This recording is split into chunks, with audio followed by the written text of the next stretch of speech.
If you're thinking about building an ADU in Cache Valley, the permit process is one of the first things you need to understand before spending a single dollar on plans or materials. Here's exactly how it works in northern Utah. The first step before anything else is zoning verification. You need to confirm that your property is zoned to allow an ADU before you move any further. In Logan, Providence, Nibley, and most of Cache Valley, ADUs are permitted by right in residential zones as long as your property meets the standards. But just about every city has its own ordinance. Logan City has its own ADU application process, and that goes through their Community Development Department.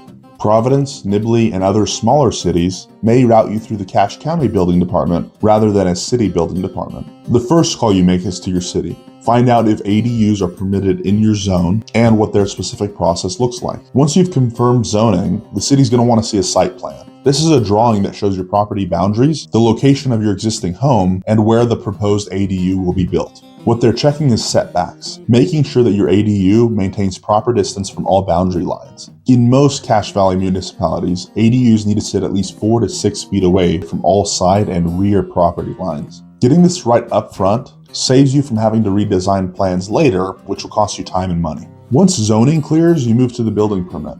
This is where your engineered plans come in. The city or county needs to see detailed construction documents before they can issue a permit. That's why we always recommend to budget at least an extra $2,500 to $4,500 for architectural or engineering documents before other costs are factored in. Some cities in Cache Valley have their own building departments. Others use the Cache County Building Department. Either way, the process is largely the same. Submit your plans, pay the fee, and wait for approval before breaking ground. Don't start construction until that permit is issued. That's how you're going to end up with stop work orders and potentially having to tear out completed work. Once the permit is issued and construction begins, inspections happen at multiple phases: rough framing, rough electrical, rough plumbing, HVAC, insulation, and then final inspection. Some projects may vary a little bit, but that's generally the schedule. We schedule every inspection and meet the inspector on site. That's part of what we do in every ADU project. We manage the city relationship from the first application to final sign-off. One thing worth flagging before you get too far: if your property has an HOA, go ahead and check your CC&Rs before you apply for anything. HOAs in Cache Valley sometimes have restrictions that go beyond what the city actually allows. A city permit doesn't override your HOA's rules, so check both before you commit to a plan.